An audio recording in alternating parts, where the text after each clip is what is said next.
네, 오늘은 먼저 유명 연예인들과 관련된 사건들을 다뤄보는 시간을 마련했습니다. 서세원, 서정희 씨 부부의 소송이 한창 진행 중인데 딸 서동주 씨가 어머니 쪽 편을 들었습니다. 재판에 얼마나 영향을 미칠까요? 또 가수 태진아 씨 억대 도박 의혹과 관련해서 언론 매체 기자와 진실 게임을 벌이고 있는데 이 문제도 함께 신은숙 변호사로부터 들어보겠습니다. 어서 오십시오. 네. 안녕하세요. 먼저 서세원, 서정희 씨 부부 사건 갈수록 좀 복잡해지는 것 같습니다. 단발로 끝나는 게 아닌데 먼저 우리 시청자들한테 충격을 준 건 CCTV 아니겠습니까? 네. 그 CCTV가 법정에서 증거로서 영향력이 얼마나 됩니까? 굉장히 크죠. 저희가 일반 가사 사건도 마찬가지지만 형사 사건에서 증거의 영향력은 대단히 큽니다. 네. 근데 그중에서 증거로서 가장 효력이 없는 것이 사람의 말, 증인, 네. 인증입니다. 예. 그 외에 가장 강력하게 효력을 발생하는 것이 서면 증거고요. 네. 그다음에 CCTV와 같은 동영상입니다. 그래서 이 CCTV 자체는 서세원 측도 인정을 했고 예. 부인할 수 없는 증거입니다. 아주 영향력이 큰 증거입니다. 그렇군요. 그럼 이제 두 번째는 진술인데 딸 서동주 씨가 엄마 말이 사실이고 두 분이 빨리 이혼했으면 좋겠다 이렇게 얘기를 했거든요. 만약 이 서동주 씨가 법정에 증인으로서 나서서 진술을 하게 되면 나설 가능성이 있다고 보십니까? 그래서? 저는 나설 가능성은 본인의 의사는 있는 것으로 네. 보이는데요. 보통 가사소송도 그렇고 형사 절차에서도 그렇고 부모 사건에 자녀를 증인으로 잘 출석시키지 않습니다. 그래서 그러니까요. 다른 증거가 없는데 네. 결정적인 증거와 관련해서 자녀들 간 이견이 있다든가 다 이것 말고는 다른 증거가 없다든가 이럴 때만 부득이 출석시키지 예. 증거가 충분하거나 다른 걸로 유죄 판결이 가능하다 이럴 땐 자녀를 출석시키지 않는 것이 일반적입니다. 네, 이 서동주 씨 같은 경우는 이제 부모의 이런 오랜 동안의 불화와 이런 감추고 싶은 어떤 가정 생활들이 공개돼서 그것 자체만으로도 이미 상당히 상처를 받고 있을 텐데 법정까지 출석하는 것은 조금 가혹하지 않나 저도 그런 생각이 들더라고요. 그래서 재판부가 예. 가장 싫어하는 것이 자녀를 증인 출석시키는 겁니다. 네. 근데 서세원 씨 형사 재판도 그렇고 가사 재판도 그렇고 증거가 충분합니다. 네. 그래서 자녀까지 증인으로 출석시킬 가능성은 매우 낮다라고 판단이 됩니다. 그렇군요. 말씀하신 대로 이전에 다른 어떤 사건들에 있어서도 이혼 소송이라든가 이런 사건에 자녀가 출석하는 예는 거의 없다. 거의 그러시군요. 없습니다. 예. 결정적으로 의견이 다르다든가 네네. 꼭 필요한 데만 부르게 되고 거의 1년에 저희가 소송을 해도 한두 번 정도 있을까 많지 않습니다. 예. 그런데 이제 왜 자녀들 진술을 잘 시키지 않냐면요. 부모의 싸움에 자녀가 개입해서 부모 자신들도 그렇지만 자녀도 상처를 많이 받게 되고 바람직하지 않은 부분도 있고요. 예. 좀 전에 제가 말씀을 드렸지만 사람의 증언이 증거 중에 가장 신뢰성이 없고 네. 믿기지 않으시겠지만 실제로 이혼 소송이나 이런 데서 자기의 이속 관계, 이권 관계로 엄마나 아빠에 가서 이렇게 편파적으로 줄을 서는 경우가 많습니다. 자녀가요? 네네. 네. 그래서 자기의 그 개인적인 욕심이나 이익으로 줄을 서는 경우도 있기 때문에 자녀를 네. 자녀 증언을 잘 시키질 않습니다. 그렇군요.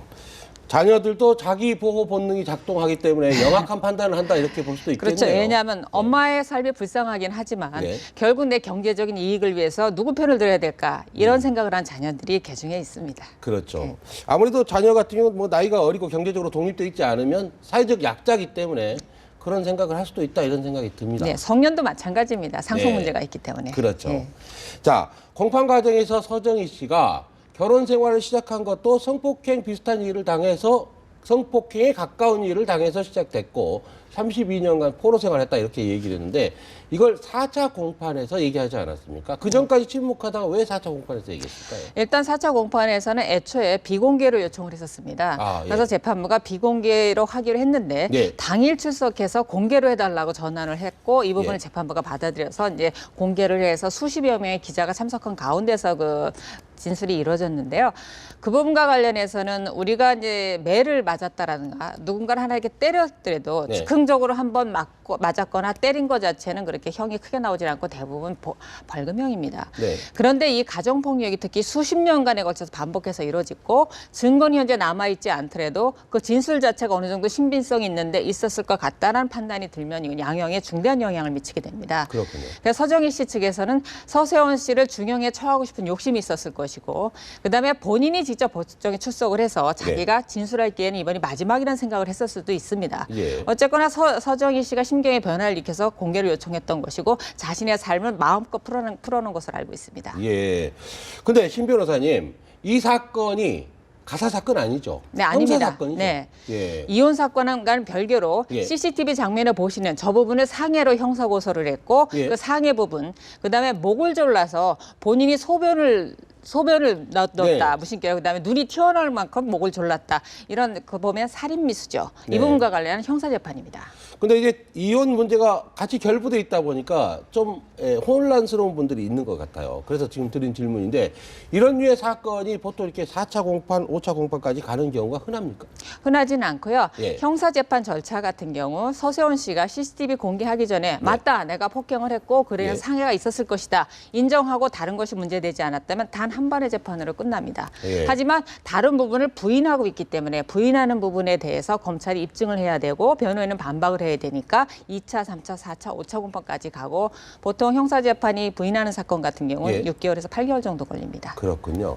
근데 잠시 전에 신 변호사님께서 목을 졸랐다. 눈이 튀어나올 정도로 또는 혀가 튀어나올 정도로 이런 얘기를 하고 또 차마 방송에서 얘기 민망한 그런 표현까지 썼는데 이런 부분이 있으면 살인미수 얘기를 잠시 전에 언급하시지 않았습니까? 상해 혐의 사건인데 다른 부분에 대한 건으로 확대될 가능성은 어떻게 보십니까? 확대될 가능성에 대해서 지금 변호인단하고 검찰 측가 공방을 벌이고 있는 상태고요. 네. 근데 문제는 이제 그 발목을 끌고 가서 상해를 예. 입은 부분과 같은 경우 CCTV가 있으니까 서세원 측도 그분은 인정을 했어요. 근데 요가실에서 목을 줄른 부분에 대해서는 그 CCTV 사각지에 대해 있었고 촬영된 화면이 없었습니다. 그래서 그 부분과 관련해서는 서세원 씨가 강력하게 부인을 하고 있기 때문에 네. 입증하고 반박이란 부분에서 공판이 이렇게 이어지고 있는 겁니다. 아, 그렇군요. 지금 서세원 씨의 입장이 거의 얘기를 안 하고 침묵을 하고 있습니다. 그런 건 어떻습니까? 재판에 임한 하나의 전략인가요?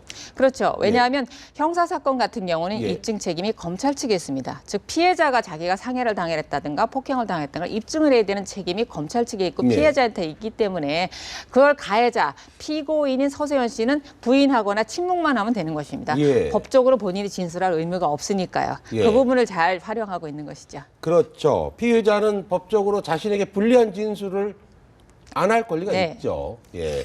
자, 또 한 매체 인터뷰를 보면 딸 서동주 씨가 아빠 전화번호도 모른다 그래요. 서세원 씨가 전화번호도 바꾸고 연락도 안 하고 있다는데 네. 이런 부분은 어떻게 보세요? 왜 그런다고 보세요? 지금 같은 경우는 이제 딸 입장에서 예. 서세원 씨 입장에서는 딸이 엄마 편만 들고 아빠에 대해서 불리한 진술을 했다라는 부분에 대해서 아무리 이제 아버지지만 감정이 좀 있을 수 있고 네. 또한 전화번호를 최근에 바뀐 것은 가족들만 연락하는 것이 아니고 각종 기자들이나 언론에서 계속 접촉을 요구하고 있으니까 그 예. 부분을 차단하기 위한 목적이 있을 건데요. 예. 여하튼 간에 이 재판이 끝나기 전까지 가족과의 접촉은 좀 자제하는 게 좋지 않을까라는 생각을 했을 것으로 보입니다. 네. 또 한 가지가 이 두 사람 직접 당사자는 아니지만 서세원 씨 매니저한테 서정희 씨가 용역 깡패다 이런 표현을 썼다고 해서 네. 그 매니저가 서정희 씨를 명예훼손했다 이렇게 소송을 제기한다 이렇게 얘기를 해요. 가능한 네. 얘기죠. 용역 깡패 일을 실제로 했든 안 했든 간에 네. 그 사실이든 허위 사실이든 그것을 외부적으로 알리는 것은 명예훼손이 가능합니다. 그래서 그 부분을 만약에 명예훼손을 고소한다라면 인지가 돼서 수사는 개시될 것으로 보입니다. 아 그렇군요. 근데 그런 발언을 했다는 증거가 말로 했을 텐데 네. 녹취가 돼 있거나 그러지 않고서야 아니죠. 예. 주변에 들은 사람이 있다라고 하면 네. 충분히 입증이 가능합니다. 예. 그렇군요.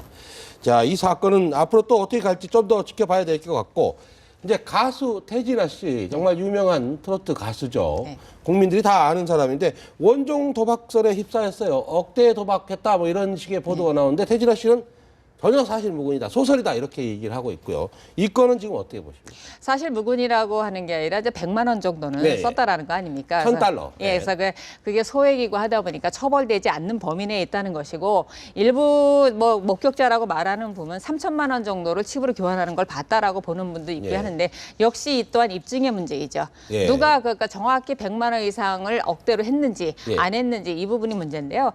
현재는 외환거래법에 의해서 처벌은 하고 있습니다. 즉 그 외국에서 돈을 쓰려고 하면 네. 돈을 이제 칩을 빌리는 게 그 돈을 교환해서 빌리는 거지 않습니까? 예. 그런 다음에 나중에 도박이 다 끝나면 칩을 반환하고 우리나라 돈을 이제 다시 받게 되는데 이게 외환거래법상 문제가 될 수 있습니다. 네. 그래서 외국에서 이게 돈을 이렇게 대차한다라고 하면 재경부 장관한테 신고를 하게 되어 있는데 네. 신고를 현재 안 한 부분이 있고 실제로 그러면은 저 외국 같은 경우 외국인의 입장이 허용된 카지노지 않습니까? 네. 저 나라에서는 처벌을 하고 있질 않아요. 그렇다고 하더라도 우리나라는 도박을 처벌하고 있기 때문에 그렇습니까? 속인주의에서 한국 국적이기 때문에 처벌은 가능합니다. 외국에서 했다 하더라도. 네네. 예. 근데 이 도박죄가 성립되는 기준이 말이죠. 액수와는 상관없습니까? 네, 액수와는 상관없이 예. 그것이 일시오락의 정도냐 네. 그 부분인데 그게 근데 사람마다 애매하지 않습니까? 예, 사람마다 나 제비로 가서 했다 이렇게 예, 얘기하면 되잖아요. 아닙니다. 사람마다 다 달라서 네. 예를 들면 한 달에 1억을 버는 사람이 하루 100만 원을 쓰는 건 일시오락이 될 수 있습니다. 예. 근데 한 달에 150만 원 월급을 받는 사람이 100만 원을 쓴다는 건 일시오락이 아니죠.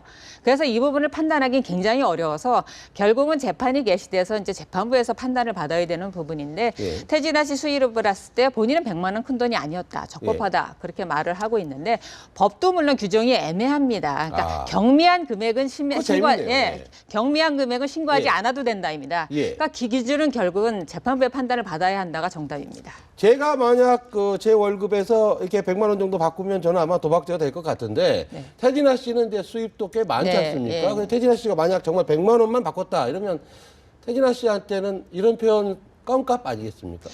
껌값일 그러니까 수도 예, 있잖아요. 그 정도 저작권료도 많이 나올 네. 테고요. 모아놓은 재산도 있고 하니까 네. 외국 가서 100만 원 정도 카지노를 썼다 그랬을 때 굳이 그거를 법적으로 처벌한다라든가 이렇게 비난을 받아야 할 정도는 아니지도 않을까라는 예. 판단도 할 수 있을 것으로 보입니다. 그렇기 때문에 액수 문제를 태진아 씨가 더 강하게 주장하는 건 아닐까요? 주변에서 당연하죠. 뭐 예. 3,000불 바꾼 거 봤다 이렇게 얘기를 하는데 예.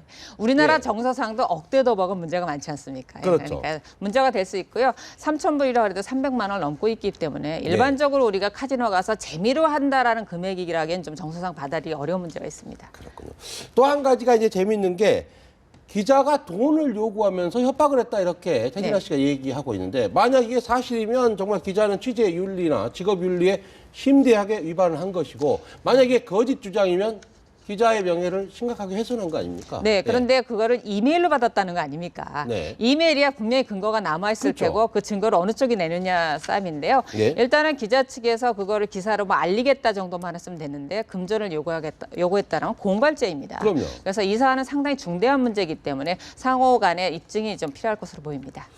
예, 요즘 기자 어느 매체의 기자인지 확실치 않지만 기자가 요즘 그렇게 활동하는 경우가 거의 없는 걸로 알고 있는데. 예. 기자분들이야 생리적으로 어떤 기사를 갖고 예. 취재를 해서 발표를 하고 있는 것이 직업이기 때문에 네. 그 부분은 비난을 할 수 없지만 그거를 가지고 다른 사람을 협박하거나 공갈하는 것은 중대한 범죄입니다. 그렇군요. 기자는 기사를 써서 특종을 날려서 세상을 좀 떠들썩하게 하는 재미로 기자 생활을 하죠. 네, 맞습니다. 자, 그럼 결국은 둘 중에 하나, 이 언론 매체의 기자와 이 태진아 씨 중에 한 사람은 거짓말을 하고 있다는 건데 최종적으로 가릴 때 이거 어떻게 가려야 합니까? 최종적으로 갈 땐 결국 예. 증거 싸움이겠죠. 그럼 실제로 3천만 원 이상 또는 1억 이상 썼다라고 하면 분명히 현금에 집에 금고에 보관하고 있다 현금을 들고 가는 경우는 드뭅니다. 그럼 어딘가로 송금이 됐을 것이고 누구인가 입금을 받은 정황이 있을 수 있고요. 예. 실제로 수표를 사용했다면 그 사용액이 조회가 가능하니까 결국 구체적인 문제는 경찰이 수사할 일이지만 만약에 그 협박한 메일이 있다라든가 이런 게 나온다라고 하면 뭐 양측의 공방이 상당히 심각해질 것으로 보입니다. 그렇군요. 만약요, 이런 경우를 한번 상상해서 내가 칩을 바꾼 것은 100만 원 정도지만 실제로는 돈을 더 많이 가지고 와서 아직 바꾸지 않은 돈이 꽤 있어요. 그런 경우에는 휴가로 칩을 더 바꾸려고 했다는 의사가 있는 걸로도 해석이 될 수 있습니다. 그렇긴 하지만 환전 기록 같은 걸 보면 되죠. 예, 그렇긴 하지만 모든 범죄를 다 처벌하는 것이 아니고 예. 법에 정해진 범죄만 처벌하게 되는데 도박은 미수죄를 처벌하고 있지 않습니다. 그러니까 가지고 그렇군요. 가서 아직 환전하지 않은 것은 처벌할 수 없죠. 아, 그렇군요. 오늘 참 흥미로운 사건에 대해서 신은숙 변호사로부터 들어봤습니다. 고맙습니다.